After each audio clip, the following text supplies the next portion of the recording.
The subject of Alex's speech. It's an enormously challenging outlook. It's a point, I think, where we can fairly start to assess the implications of the Labour government, and we're very much looking forward, Alex, to hearing your thoughts today. After Alex has spoken, we'll conduct, he and I, a in-conversation session of maybe 15 minutes, and then I will open the floor to questions. So do please get ready with those. But without further ado, it's my very great pleasure to introduce Alex to give his speech.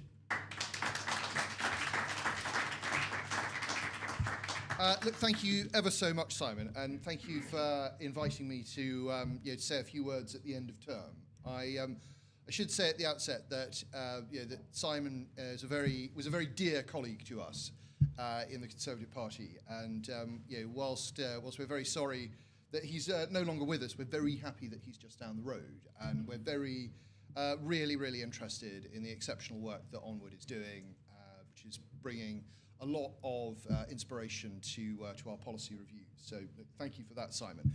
I mean, the two of us always used to joke that the times we were living in were so dramatic that they could only be part of a sort of tragicomic TV series, and that as sort of the story evolved, we could see that the first season was sort of the Brexit wars when we were first elected together in 2017, through to the general election victory in 2019. And then the second season began, which was dominated by COVID, and ran through with us as sort of C-3PO and R2-D2, and I won't tell you sort of which is which, through to the election defeat in 24, and now here we are in the foothills of season 3, and the question is, what is going to be sort of central theme and story and animus of this Parliament? And I think that is now starting to emerge in a way that is neither reassuring nor pleasant. And the backdrop is obviously a huge Labour victory, the rise of reform, the election of Donald Trump, and ongoing hostilities and instabilities in the Middle East and in the Far East. But at home, it's clear that the central story of this Parliament is very likely to be the economy. That the economy is more and more dominating daily discussions in Parliament and in the press, but also in our constituents' lives. People are feeling poorer, they are feeling more negative about the outlook for the future, and it is beginning to weigh on national discourse in a colossal fashion. And this is particularly difficult for the government because obviously the problems are clearly partially of their making, and that they had a series of choices when they came into power. They made bad choices, and the economy is now visibly starting to contract. That it actually started to contract last month. That employment is, I think the latest figures show that we've lost about 170,000 jobs in the past year. The cost of borrowing is very high. I think 30-year gilts this morning have broached 5.5. And the government is borrowing a lot of money. The government is borrowing far too much money. So the recipe, the ingredients that Labour have put into the economy are the wrong ones. And I used to joke to Conservative associations that the first seat in which I stood was Islington North in 2015 against a sort of little-known left-winger called Jeremy Corbyn. And Jeremy won, but only because I stepped aside and allowed him to get sort of a 20,000 majority over me. But the first hustings I ever did was in Islington Town Hall, and we were asked a question about the NHS, and I stood up and explained that the internal market that the Conservatives had introduced the NHS had driven down cost and driven up quality. Jeremy stood up and said, If he had his way, he would drive all private sector involvement out of the NHS and make it a true socialist institution again. And then Bill stood up. And Bill was a member of the Socialist Party of Great Britain, because only in Islington North would Jeremy be considered too centrist. And Bill said, he was a lovely man, Bill stood up and said, well, we will abolish money. And then a gentleman in the audience stood up and said, well, speaking as a member of the Communist Party, I believe that only violent revolution will free the masses from the tyranny of the bourgeoisie. And a lot of people nodded thoughtfully to themselves as he spoke. And I thought, gosh, here I am watching the dying embers of the hard left in the UK. What a thing. And then Jeremy became leader of the Labour Party. And then in 2019, we beat him. And I thought, well, there it goes. These are the dying embers of the hard left. What an experience that was. And then Keir Starmer took power in 2024. And despite the fact he didn't wear a donkey jacket and he didn't have a CND tab on his lapel, the first thing he and Rachel Reeves did was to pay the unions everything that they asked for. The second thing he did was to introduce the highest business taxes that the country has seen for 50 years, to dismember the Academies programme, which had cross-party centrist consensus for 25 years, to tax public schools, to tax farmers, and so on and so on and so on. And actually, this is a much more left-wing government, I think, than anyone expected. And the consequences of that are quite predictable. That we have ended up with very high spending, very high borrowing, very high cost of borrowing, very high taxes, and taxes likely to rise. And this is now the story of probably the whole economic story of the year up until the budget in November. What taxes will be raised, who will be hit, and what will the consequences of those taxes be? And this is particularly important because it is clear to everyone, apart from the government, that if they put up taxes more, the consequence will be that the economy will grow less, that the economy will contract further. Very remarkable in the past few days to see the OBR essentially break cover and produce a very polite, carefully worded document that says, you cannot carry on spending this much money. And for the head of the OBR the day before yesterday to appear before, I think it was before Select Committee, and say, well, higher and higher taxes will lead to lower growth. And it is obvious that the OBR are signalling to the government that they cannot tax their way out of this problem, that they are going to have to make savings. And we all know that the OBR has a bit of wiggle room in its calculations. It can be a little bit more optimistic or a little bit more pessimistic if it wants to be. But what it is saying is, we can only push the data so far. If you don't give us something on spending reductions, we are going to have to say it doesn't work. That we past a certain point, it just starts to look like a Lib Dem bar chart, right? It's just not. It will not be convincing. And so where we've gotten to, I think, is a very serious point where Labour may not have the political heft and authority to take the decisions that the economy needs. That is to say that, you, as a Chancellor, there aren't actually that many things you can do. You can raise or cut tax, you can fiddle a bit around with regulation, you can borrow or not borrow, and you can spend or not spend, but that's about it. And the government is already borrowing a lot. It really shouldn't increase its rate of borrowing. It is already taxing a lot, and it's shown, as we found out 2 weeks ago in the welfare debate, that it can't cut spending. And at some point, the markets are going to respond to that in a decisive way. Now, and there have been some very interesting pieces in this area. I think Jeremy Warner in The Telegraph a few days ago, George Bridges also in The Telegraph, piece in The Spectator this morning on the Bank of England by Michael Simmons, very good. And I think the question is this slow decline That is to say, is it just the case that the country is going to get a bit poorer and growth is going to slow a bit each year, or are we going to hit a critical moment where we fall off the cliff? And I think the cliff is underpriced. I think that we can all see that this doesn't add up. We can all see that this doesn't make sense. And if the government doesn't do something about it soon, a lot of people are going to bet on it being a disaster. And that's when things flip. So I think a major economic crisis, whilst not inevitable, is certainly underpriced in the current environment.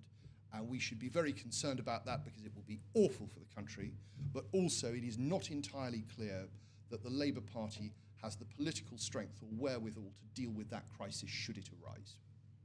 It's a very, very serious point of concern, and that may be the central drama of this Parliament. The second thing that's going on, which is also not good news, is an underlying sense, an underlying problem with a particular type of law and order. And I say this as one of my roles as Shadow Secretary of State for Northern Ireland, where we saw the riots in Ballymena not so long ago, which were not entirely dissimilar in their nature to the riots in Southport last year. And that's to say that I've got to be careful with my language because there are ongoing court cases. There were alleged incidents involving members of the migrant community, which very quickly led to big civil unrest. And in the case of Southport and in Ballymena, the police were unprepared for the swiftness and the violence of what erupted. And I'm sorry to say I don't think that these were isolated incidents. I think they could easily be replicated in other parts of the UK where there are tensions and where there is an understanding on social media that, well, no, not an understanding, there is the potential for social media and modern communications to generate unrest quickly. There's an idea going around in the X sphere at the moment, which was partially started by Professor Betts at King's College London, that the UK is on the brink of civil war, and there you will find some focus groups that will, I think the famous quotation is from Gary, the sales rep in the Northeast, who said, "Well, I think we're going to need a coup d'état to sort this out." And as my friend Neil O'Brien pointed out, when Gary, the sales rep, thinks a revolution is the answer, something is brewing. But I do think that I don't think the country is on the brink of civil war, but I do think there is a risk, again, an underpriced risk of widespread civil unrest triggered by a series of local issues. And that may follow the form of Southport and Ballymena, but it may equally become a product of the rumour mill. That's to say, it's now much easier for somebody to say, there's this person, they've done this terrible thing, the state doesn't want you to know about it, they're covering it up, but here's where he lives. And so you start to get similar events that are based on fiction rather than on fact. And then, of course, there is another iteration beyond that, which is that you start to see foreign actors start to manipulate those situations. And I don't think that is at all impossible. And I don't think that the government is prepared for this eventuality at all. I think it wants incidents like Southport and Ballymena to go away. It doesn't want to talk about them. It likes to believe that they are aberrations, freak events. I'm not sure that's true anymore. I hope that is the case, but I am not sure that is true. And I am concerned that we will, over the summer and into next year, start to see a form of unrest that we have not seen in the country for a long time. And this brings me on to the third crisis, which is the crisis within the Labour Party, which I genuinely didn't expect to emerge so quickly. I spoke to a friend during the general election who said that he had lunch with a senior member of the new Labour firmament who was very depressed. And I can't possibly believe that's true. And he said, well, no, he was, because he said they're going to win this enormous majority and they don't know what to do with it. Somewhere there's a lever arch file, set of plans in, and when they get in, they're going to whip it out and proceed. But lever arch file came there none, and it's obvious that the government doesn't have a plan because it hasn't had a plan. It has lurched into series of political crises, and it has dealt with those very badly by U-turning. And those U-turns have now systematically undermined the authority of the Prime Minister and his operation, because what is the point in going out to defend an unpopular government policy if the rug is going to be pulled from under your feet a few days later by the party leadership when it changes tack? And also, if, as the rebels discovered 2 weeks ago, you can make them change their mind on one issue, well, maybe you can make them change their mind on another issue. And I'm not saying that I draw any lessons from our own time in government, but we've lived this, and we know. We've all seen how it works. And once a Prime Minister has lost their political authority, it is very, very difficult to get it back, particularly when they're incredibly unpopular with the public. So as the Labour Party starts to break into its factions and fractions of the Blairites and the Brownites and the Starmerites, if there are any of those, and the Hermerites and the Corbynites, Jeremy, I don't think Jeremy is going to set up a new party, but it's clear that there is, because I think deep in his heart he is a Labour man. I think he would find it very difficult to be part of a sort of an anti-Labour movement. But he is nonetheless at the centre of a new movement, which is very united on certain issues, left-wing approaches to the economy and on the Middle East and Gaza. A movement where a group of MPs who go and speak for each other, who raise money together, who sort of share resources to a certain extent, even if they don't have the formal trappings of a political party. That's going to be a disruptive force in certain parts of the country that will, if it continues, certainly unseat some leading Labour lights. You have the Corbynites, and then you also have the Stalagmites, who are the people who just sit at the back and are refusing to do anything, just angry and obdurate and unwilling to play ball. And I think that they, as I say, I think they made a major miscalculation on welfare. What was it? Churchill said, when asked what he would have done at Suez, he said, "I would never have started, but having started, I would never have stopped." And that once they made the decision to go on welfare, the whips should have said, "We're doing this, it's a confidence issue. If you want to have a general election in the next couple of weeks, good luck, come on, we're in charge."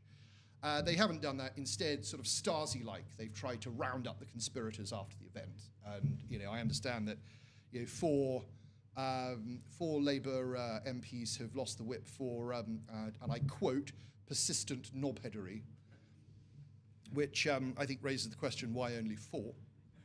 And but I don't think that this is a way in which you keep your political family together.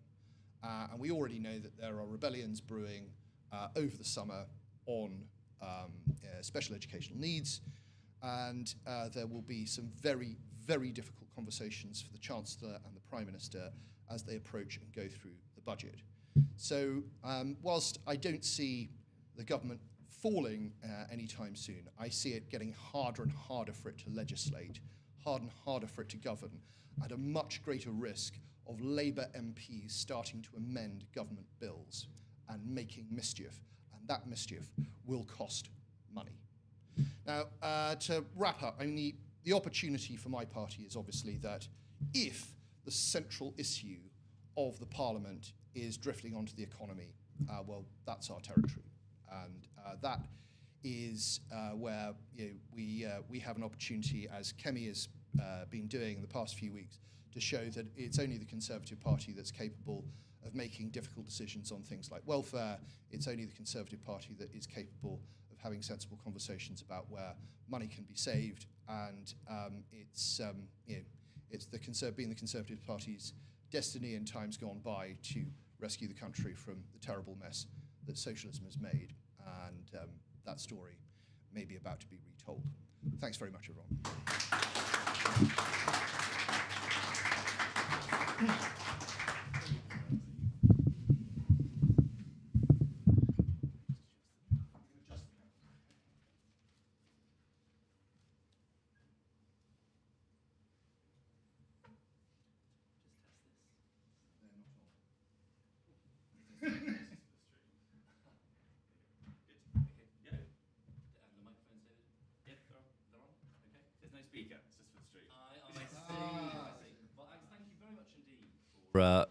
For that talk. It wasn't necessarily one of great good cheer, but I think it was one of great prescience. And you set out there the risk that the government, I think, effectively ends up in office, but not in power.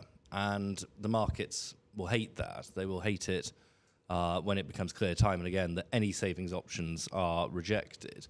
When do you think the fiscal risks really crystallise? Is it at the budget, do you think, or could it even be sooner than that? I mean, it could be sooner. What you have in, I try not to lean too much on historical analogy unless it's from the 8th or 9th century, which is sort of my preferred stomping ground.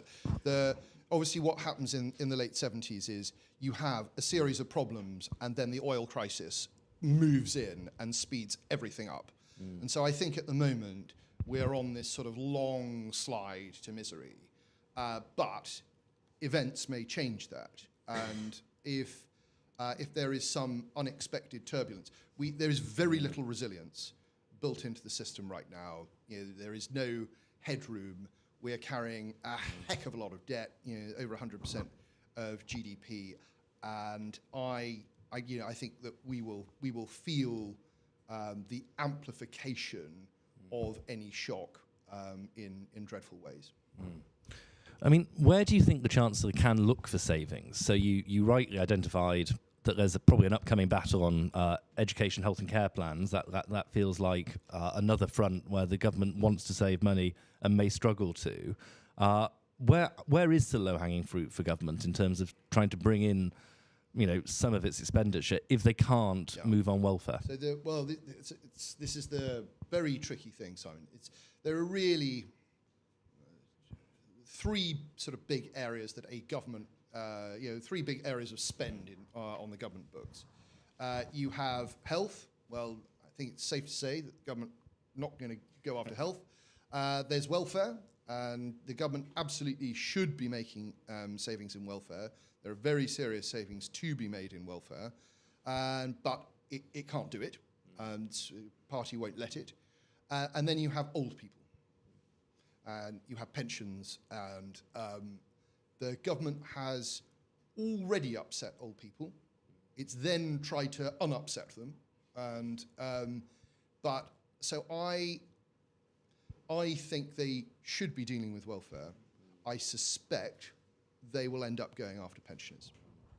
Well, one of the most striking things at PMQs yesterday was when Kemi pressed the Prime Minister on the question of what constitutes a modest income. And I think the form of words the Prime Minister used was really interesting insofar as he made clear that his definition is someone who doesn't have savings to bail them out of a difficult moment, which is a new definition, but one which implies, in essence, that anyone with savings is fair game for tax rises. Well, watch out. Is that your sense? Oh, totally. I mean, the brilliant thing about, from the opposition's point of view, the brilliant thing about the government at the moment is every time it tries to define what it's doing, it causes trouble for itself. And who's a working person?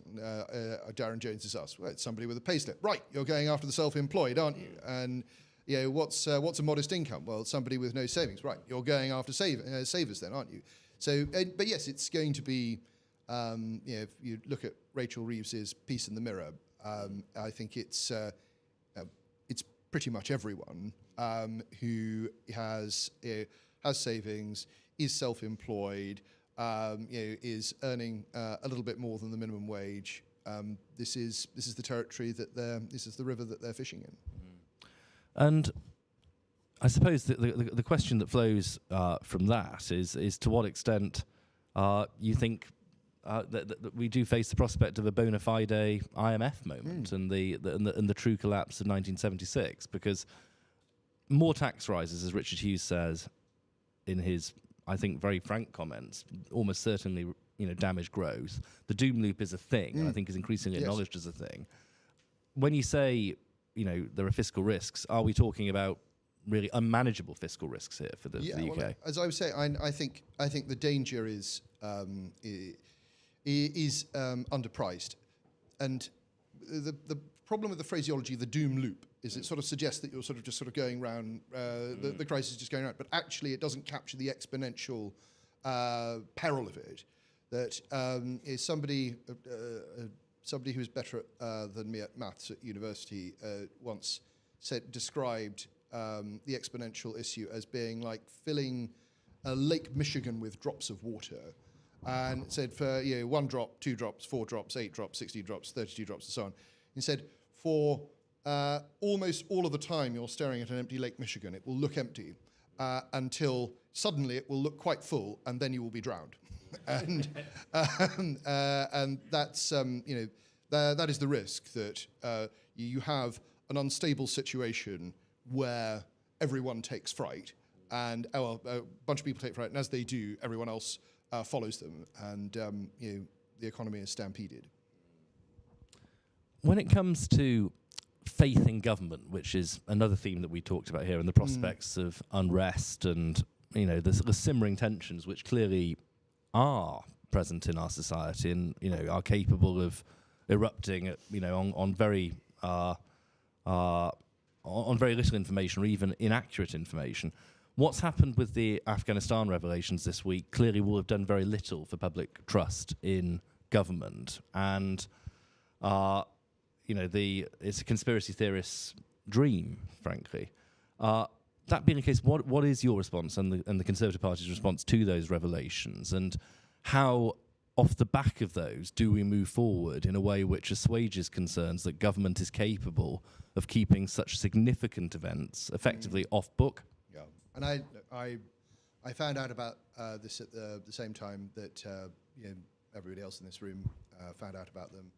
I think that I think it is obviously an issue that is going to damage public confidence in government generally. I think that there are certainly some times when it's right for there to be a blackout of certain information for short kind of operational periods, but in a democracy, having sort of long periods is bound to damage public confidence. So I'm sure that'll be something that'll be debated far and wide now. What are your thoughts on the future of super injunctions and the merits of them as a structure? Because this does feel like it's, at very least, a moment where I think we, as a democracy, need to pause and reflect about their scope. Yeah, I think we do need to have a discussion about how they work. As I say, I think, and I am not a lawyer, but I think that it's clear that there are some times when you need to protect vulnerable people, and super injunctions or something like them may be the only way of doing that. But I think that it's clear that they are regularly abused in order to sometimes prevent famous people from having their personal lives discussed in the press in a way that corrodes faith in them as an instrument. So I think it's something that everyone will need to look at. Well, Alex, thank you very much indeed, and that was a speech I think which will have captured attention really well beyond Westminster today. At this point, I think it's good for me to open up to questions from the floor. And are we circulating a microphone, David, or are we just going to do this on the basis of? Do you want to repeat the question? Yes. Okay, I will repeat the question. That's a very good idea, Alex. Ellie from Guido. Yes. Will you rule out ever imposing a wealth tax? And if Labour impose one, will you commit to reversing it? What do you mean by a wealth tax, Ellie? An annual levy on persons' assets, so any sort of wealth tax. I can't see a Conservative government ever doing that. And so you commit to reversing any form of wealth tax if Labour imposes one? I can't see a Conservative government ever supporting a wealth tax. So you'd reverse it if you came to power? You're asking me to commit to reverse a policy that doesn't exist, that hasn't yet been introduced, but I can tell you what we think in principle, which is that we don't like wealth taxes. We're the Conservative Party. Okay. Simon Dudley. Alex, Simon Dudley, I'm a senior fellow at Onward. Also in the past have been a managing director of fixed income in Citigroup bonds, so I've got a decent understanding of this. There's the expression that you go bankrupt slowly and then very quickly in the end. I agree with you that there doesn't appear to be the political will or ability for the Labour Party to address what may be coming, and I think it is underpriced for the country. So should the timeline that the Conservative Party is working towards from a policy perspective and to get candidates in place reflect the fact that a crisis could hit us and we need to be ready to move to give the country the option it needs? So just to recap for those watching online, that was a question about whether the policy timeline for the Conservative Party and candidate selection and indeed election preparation in general should be accelerated in light of some of the ongoing risks.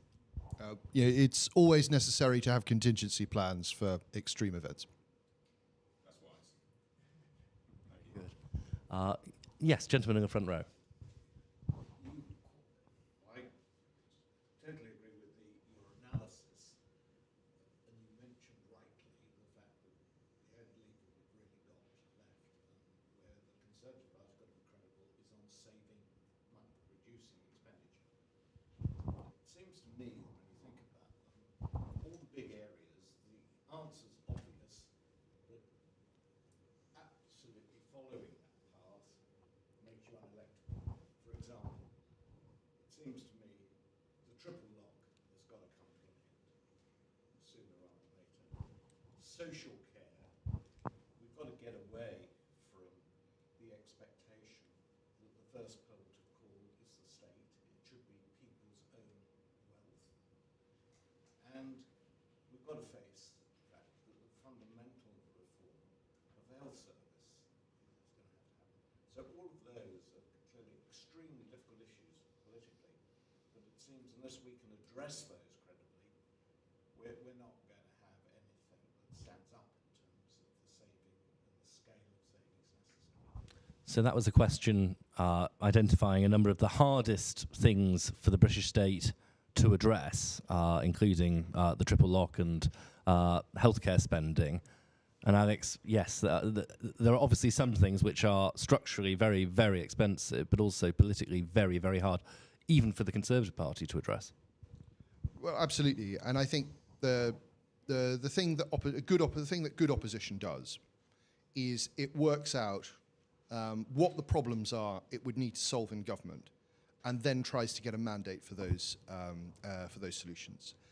And I think that where some previous oppositions have gotten things wrong is by trying to work out just what the public wants to hear and repeat it back to them, and then get into power and find that life is more complicated than that. And what's happening for Keir Starmer and Rachel Reeves is entirely representative of that problem.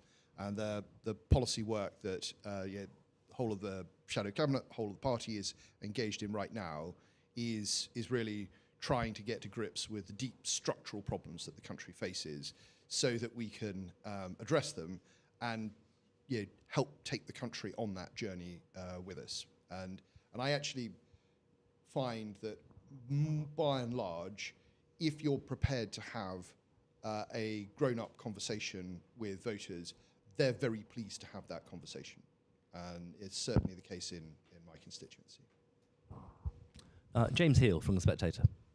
Thank you, Alex. First of all, I've had a text from a Labour MP, like your comments about not plenary, who says fair play to Alex. Speaking across party appeal there. The question I wanted to ask, Alex, was this week, James Cleverly, your colleague, made some comments about Whitehall reform and suggested that actually, it was a bit like saying you don't need to burn everything down. It's more like a Formula One car. You take it into a pit stop, you repair a part, it'd be madness to kind of break up the car mid-race. There are others on the right who are saying we need full-scale reset of Whitehall.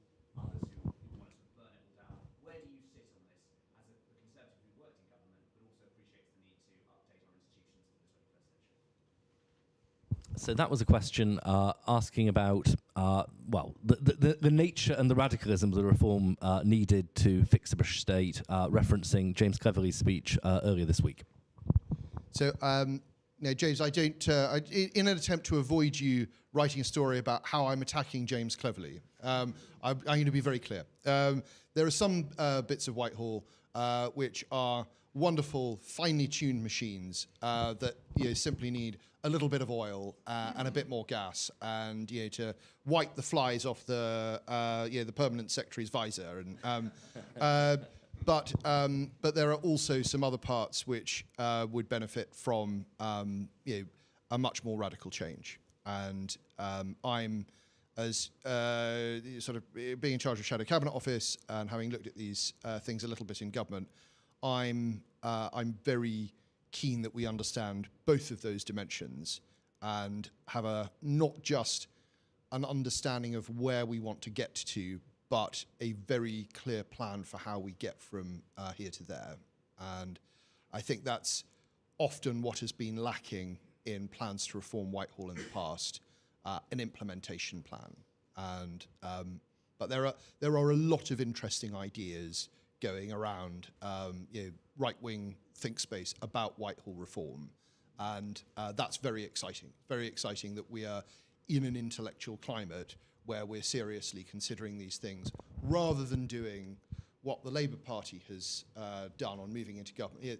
That probably symptomatic of being if I'm being generous, symptomatic of being in opposition for a long time is that the number of people you have on your front line, who on your front bench, who have direct experience of being in government, dwindles and dwindles, and the people who are there experienced it in a slightly different paradigm, and they start to believe that it's all right because when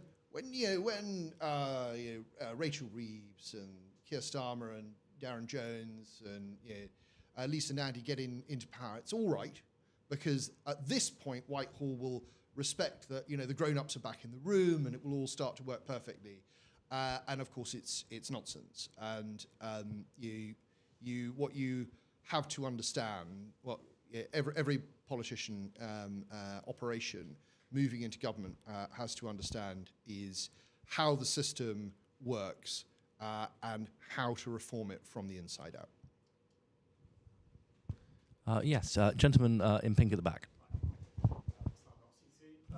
So I'm a geopolitical analyst, so perhaps unsurprisingly, I think that the defining crisis of this season may be a geopolitical one. Mm-hmm. And so I'd be quite interested in your thoughts with your Cabinet Office hat on about sort of national security and particularly China in light of the recent China audit that we are yet to see or hear anything about.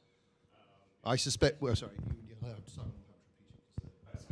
I'm very interested to sort of hear, what you would be doing differently, how you sort of think of positioning us in this strategic conflict between the US and China.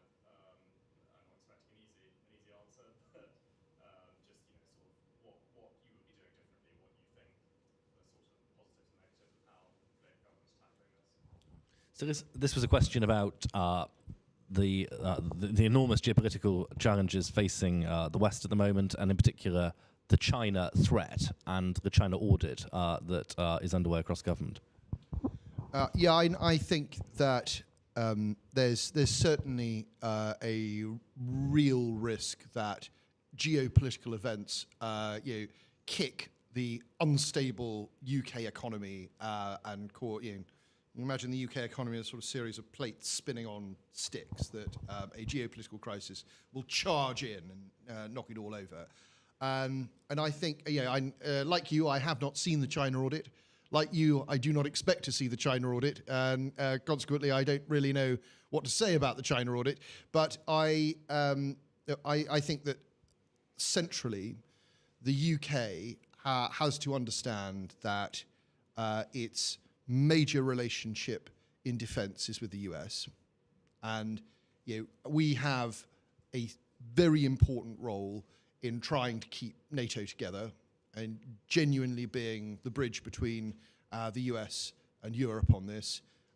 There is no, as far as I can see, and having spoken to people who know much more about this than I do, there is no alternative to us placing a very big bet on our relationship with the US, given its strategic lead in technology. And that is something that we can play a much greater role in, that we can profit by and benefit from. And I just feel that the current UK government has been pretty slow off the mark, and has dragged its heels slightly in a lot of its dealings with the US. So that's what we would be doing differently. Yes, Maxwell. Hi, Maxwell from the Adam Smith Institute. When you look at polling of younger people, young men seem to be lurching quite far to the right towards reform, whereas younger women seem to be lurching quite far to the left towards Labour. If the Conservative Party wants to return to power, they're going to need a youth vote. What's the offering to bring them back together? So that was a question about how do the Conservatives recover the youth vote. I should just reiterate at this point we are now 3 minutes away from the fire test, so just to be aware. Interestingly, sitting in front of you is a lady who has not, as far as I'm aware, lurched far to the left.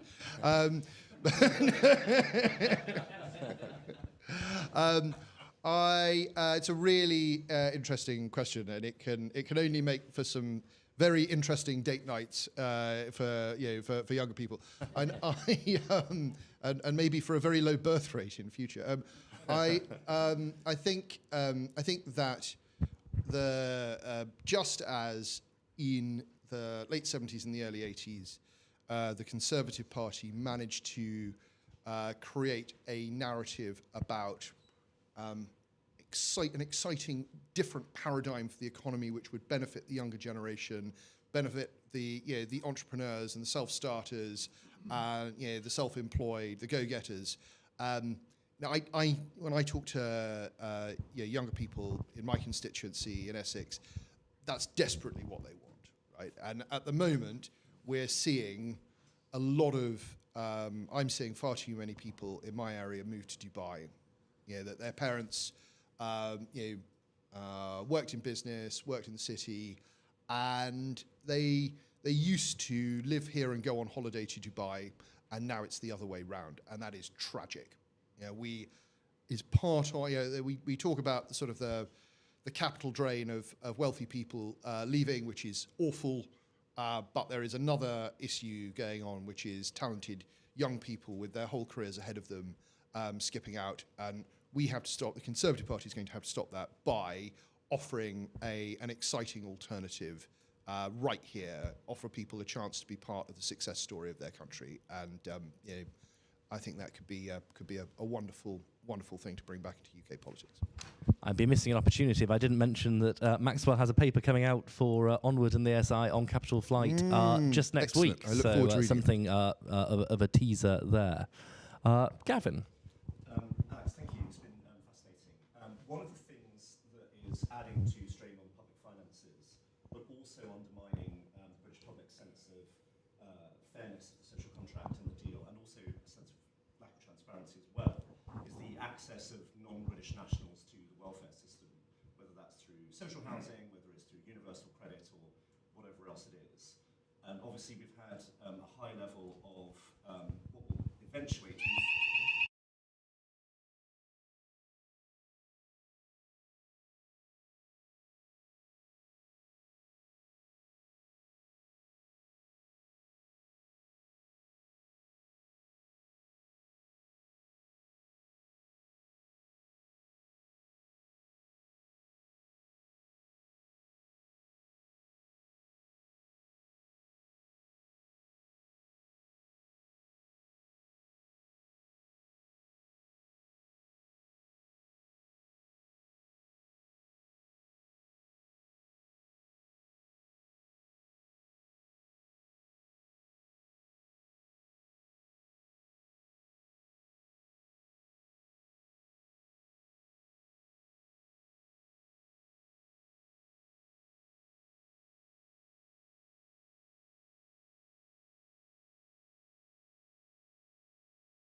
All I can say is that gives you a little insight into what we endure every Thursday at 10:15. Gavin, sorry, to return to your question about... It's not the thought police coming to get me. As you know, there's been a very high level of immigration over the last few years, much of which will turn out to be fiscally net negative over a lifetime. Obviously, the policy review process in terms of formal policy commitments is very much ongoing. Is there an argument, and would it not be politically beneficial for the Conservative Party to be really strong on calling for radical reform of the access of non-nationals to the welfare system, be that through radical reform or even abolition of something like indefinite leave to remain, and making a really strong commitment on unwinding some of the fiscally negative immigration we've had in recent years? Well, Sorry, that was a question on unwinding some of the disbenefits of immigration at a scale that we've had over recent years, and in particular, migrant access to the welfare state.